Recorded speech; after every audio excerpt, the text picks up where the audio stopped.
በዚህ ሳምንት ሶሻል ሚዲያውን ከተቆጣጠሩት እጅግ አደገኛ አጀንዳዎች መካከል በኢትዮጵያ ኦርቶዶክስ ተዋሕዶ ቤተክርስቲያን ዕቅበተ እምነት ላይ የሚሰራው ታዋቂው መምህር እፎይ ጉዳይ አሁንም ነገሩ መካረሩና መጋጋሉን ቀጥሏል። ሰባችሁ ሁላችሁም እኔ ሰላም ነኝ። በጥሩ ጤንነትና በጥሩ ሁኔታ ላይ ይገኛለሁኝ። የተለያዩ ፖስቶችን ከኔ ጋር የተያያዙ ተመልክቻለሁኝ። ምንም ነገር የለም። የተሞከሩ ነገሮች ነበሩ። ራሴን በበቂ ሁኔታ መከላከል እችላለሁ። በበቂ ሁኔታ ለተፈጠሩ ነገሮች በቀላሉ ማለት ችለናል። ይህን ተረክ የተነሳው ታዋቂው መምህር እፎይ የእስልምና እምነት ተከታዮች ከነፍሳቸው በላይ የሚወዱትን ሙሐመድን ስም መጥራት የሚያሸማቀቅ አደርጓለሁ በማለቱ እንደሆነ ይነገራል። ታፍሩበታላችሁ። ባይዘ ሙሐመድን በጣም ነው የምትሸማቀቁበት። ነው ዳት እኔ እንደዚህ እፎይ እንደሚባል ባለጌ ሰው አይቻል አቅም አይደለም። አንተ አንድ ተራ የሆንክ ሰው ቀርቶ ዓለማችን ላይ አሉ የሚባሉ ሙስሊም ያልሆኑ ስኮላርስ ሊቃውንቶች ስለነብዩ መሐመድ ተጠይቀው የመለሱት መልስ እጅግ በጣም አስገራሚ ነው። በኢትዮጵያ ኦርቶዶክስ ተዋሕዶ ቤተክርስቲያን እምነት ተከታዮችም ዘንድ እፎይ አዲሱንና ቁርአኑን አነበበ እንጂ የጥላቻ ንግግር አልተናገረም በማለት እኔም ከእፎይ ጎን ነኝ በሚል ፕሮፋይል በማድረግ በርካቶችም ከእፎይ ጎን መቆማቸውን አሳይተዋል። በጥላቻ ንግግርም ይሁን በተግባር የተበደልን እኛ እያለን በዳይ ግን ከሳሽ ሆኖ መንቀሳቀሱን አሁንም ቀጥሎበታል። በእነ እፎይ ወንድሞቻችን ላይ የሚደረገው ማሳደድ አሁንም ድረስ ተጋግሎ እንደቀጠለ ነው የሚገኘው። ነገር ግን የቅድስት ቤተክርስቲያናችን የበላይ አካል እስካሁን ድረስ ዝምታን መምረጡ የሚያስተዛዝብ ሆኗል። የበላይ አካላቶች ሆይ እናንተ ስትፈልጉን እኛ ታተን እናውቃለን እንዴ? እኛ ስንፈልጋችሁ ለምን እናጣቸዋለን? እኛ ከአባቶቻችን አንበልጥም፣ አባቶቻችንንም አናዝም። ነገር ግን አባቶቻችንን እንጠይቃለን፣ እንሞግታለን። አባቶቻችን ሆይ በብዙ የቤተ ክርስቲያን ሰቆቃና መከራ ውስጥ ልናገኛችሁና ልትመሩን ያልቻላችሁት እንዲሁም ደግሞ አቅጣጫ የሚሰጡና የሚያበረታቱ ንግግሮችን ከናንተ ያላገኘንበት ምክንያት ምን ይሁን? ነገሮች ይህን ያህል ውርጅብኝ ሆነው ሲወርዱብን እናንተን ከሜዳው ላይ ለምን እናጣቸዋለን? በሻሸመኔ ኦርቶዶክሳውያን ይህንንም በሚመለከት የእስልምና መጅሊሱም መግለጫ በማውጣትም ይቅርታ ይጠይቅ፣ አለበዛ ግን በነብያችን አንደራደርም፣ ለሕግ እናቀርባለን በማለት ይፋዊ መግለጫ አውጥተው እንደነበር የሚታወስ ነው። ለሰውየው ለግለሰቡ መልእክት የምናስተላልፈው ከዚህ ድርጊት ተቆጠብ፣ በስህተት አድርገህ ከሆንክ ይቅርታ ጠይቅ፣ ወደ ፈጣሪክ ተመለስ እንለዋለን። ሁለተኛ እሱ እምቢ ብሎ ይሄንን ይቅርታ ካልጠየቀ ሕግ ያለበት ሀገር ስለሆነ ሕግ አክባሪው አካል የመንግስት አካል ይሄንን ነገር ተከታትሎ ለሕግ እንዲያቀርብልን። ነገሩን ይበልጥ ያካረረው ግን ሶሻል ሚዲያ ላይ ያሉ እስልምና እምነት ተከታዮችም እንገላለን፣ ቤትን አግኝተናል፣ ታቦቱን እናቃጥላለን ማለታቸው ደግሞ ነገሩ ወዳልሆነ አቅጣጫ እንዲስት አድርገውታል። ሰሞኑን እፎይ ላይ ይወሰድ በተባለ እርምጃ የምትንጫጩ ሰዎች አላችሁ። እኛ በመጀመሪያ ሃይማኖታችሁን አልነካንም። ሃይማኖታችንን የነካብን ግለሰብ ደግሞ እርምጃ ይወሰድበት ማለታችን የሚያስደነፋ ከሆነ የሚያንጫጫ ከሆነ የእናንተም ልብ የእፎይም ልብ ምላሱ ላይ ነው ያለው ወይስ ልቡ ላይ ነው ያለው? ያን ነገር ማወቅ እንፈልጋለን። ስለዚህ አድራሻውን ጠቁሙ። ከዛ የእናንተ መንጫጫት የእናንተ መደንፋት ከ40 ሰከንድ ቪዲዮ እንደማያልፍ ታዩታላችሁ። መልካም።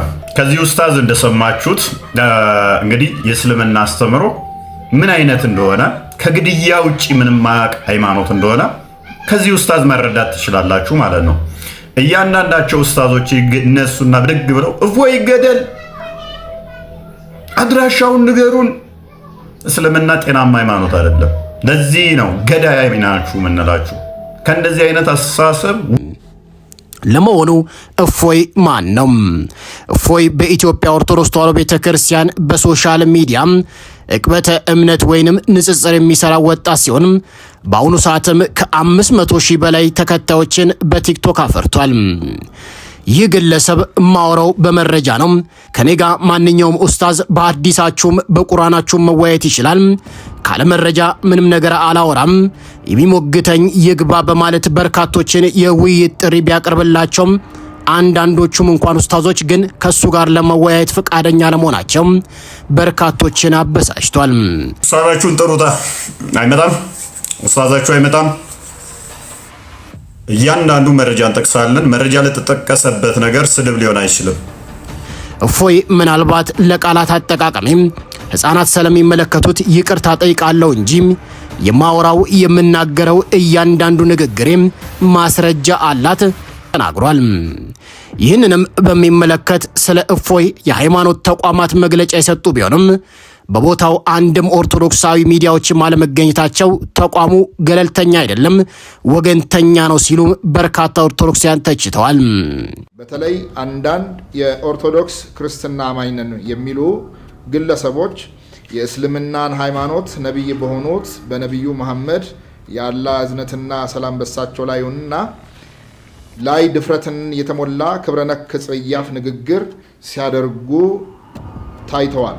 እፎይ ላይ መጅሊሱ ክስ የመሰረተ ሲሆን እስካሁን ግን እፎይ እንዳልታሰረና ሰላም እንደሆነ የቅርብ ሰዎች በሶሻል ሚዲያ ያጋሩ ይገኛሉ። ወደ ሌላ መረጃ ስናቀና የታዋቂው ድምፃዊ አንዱዓለም ጎሳ ባለቤት ከ5ኛ ፎቅ ወድቃ መሞቷ የሚታወስ ነው። በትላንትናው ዕለት ስርዓተ ቀብሯ የተፈጸመ ሲሆን ባለቤቷ አንዱዓለም ጎሳም በፖሊሶች ታጅቦ ቀብሯ ላይ ተገኝቷል። በዛ ሰዓት ግን አባቷ የተናገሩት እጅግ አስለቃሽ ንግግር ነበር። እሱም የልጄ ደመ ከልብ ሆኖ እንዳይቀር እባካችሁ ፍርድ አሰጧት ሲሉም ንግግራቸውን ጨርሰዋል። ራሷን አጥፍቼ ከሚለው ወሬ ተገርላ ይሆን የሚል አንድምታም ቤተሰቧ እንዳላቸው ይናገራል። አንዱዓለም ጎሳ በኦሮምኛ ሙዚቃ አድማጮችና በሀገራችን ተፈራ ድምፃዊ ሲሆን በሱ ላይ አሁን እየወጡ ያሉ መረጃዎች ግን በርካቶችን አበሳጭቷል። እሱም ሚስቱን በጣም እንደሚደበድባትና እንደሚያሰቃያትም የቅርብ ጓደኞች ሆነ የባለቤቷ ጓደኞች ፍቅር እየተዘፈነ ፍቅርን ካልተኖረ ምን ዋጋ አለው እያሉ በተዘዋዋሪ አንዱዓለም ጎሳን ወቅሰውታል። ከኔ አዱኛ ግድያ እውነት የተቀናበረ ነው ወይስ ራሷን አጥፍታ ነው? ይህ ለበርካቶች ጥያቄ የፈጠረ ቢሆንም ፖሊስ ግን ገዳዩን እያጣራና ተጠርጣሪ የሆኑ ሰዎችን አስሮ እየመረመረ መሆኑን አሳውቋል።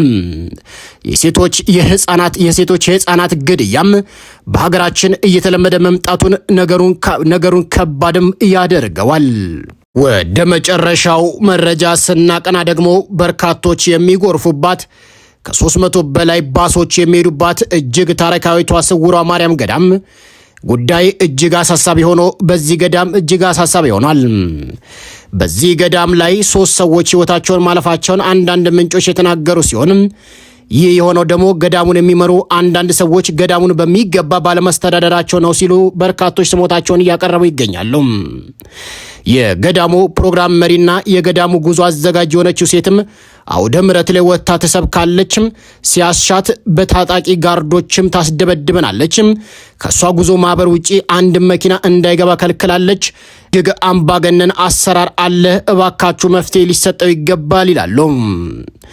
ገዳሟም በጣም በርካታ ኢትዮጵያን ከውጭም ከሀገር ውስጥም እየሄዱ የዳኑባት ትልቅ ገዳም ሲሆን በአሁኑ ሰዓት ግን በርካቶች ስሞታን እያቀረቡና በርካቶች እያማረሩ ይገኛሉ። የማማረራቸው ምክንያትም ገዳሙን የሚመሩ አባቶችና በገዳሙ ላይ ፈላጭ ቆራጭ የሆነችው ሴት ጉዳይ ነው። እውነትስ ገዳሙ እንደዚህ አይነት ድርጊት አለው? እስቲ አንድ ቪዲዮ አሰማችኋለሁ፣ አብራችሁን ቆዩም። የእመቤታችን የቅድስት ድንግል ማርያም የስውሯ ገዳምን ፈላጭ ቆራጭ ገንዘቡን የምትበላ ሰው ወደዛ ሲሄድ እማትወድ እኔ ብቻ ነኝ ጉዞ ማዘጋጀው ብላ ወጣት የምትደበድብ ፎቶዋ ይሄውና። ይሄንን ፎቶ እያደረጋችሁ ሁላችሁም ኦርቶዶክሳውያኖች ከዛሬው ዕለት ጀምራችሁ ስለ ቅድስት ቤተክርስቲያን ዝም አንልም የሚል ቪዲዮ ስሩ። አሁን ኮሜንት ላይ ግቡና ስለ ቤተክርስቲያን ዝም አንልም፣ ይሄንን ሼር ዲዩት ኮፒሊንግ እያደረጋችሁ አቅም ስጡ። ዛሬ ላይ የሐሰት ምስክርነት ልሰጥ ስውሯ ገዳም ላይ መርሃ ግብር አድርጋለች።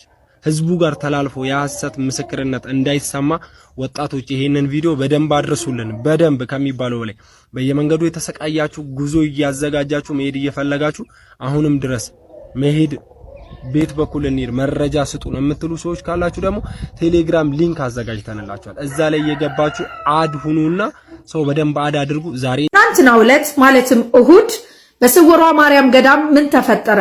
አንዲት እናት ነፍሰ ጡርና 2 ሰዎች አብረዋት ህይወታቸው አልፏል። ይህም አስተባባሪ ባለመኖሩና በግፊያ ምክንያት እንደሞቱ አስታውቋል። ሌላው ምኩራብን ጌታችን መድኃኒታችን ኢየሱስ ክርስቶስ እንዳጸዳ አሁንም በስውሯ ማርያም ገዳም ላይ ያለውን ነገር እግዚአብሔር ያጽዳ።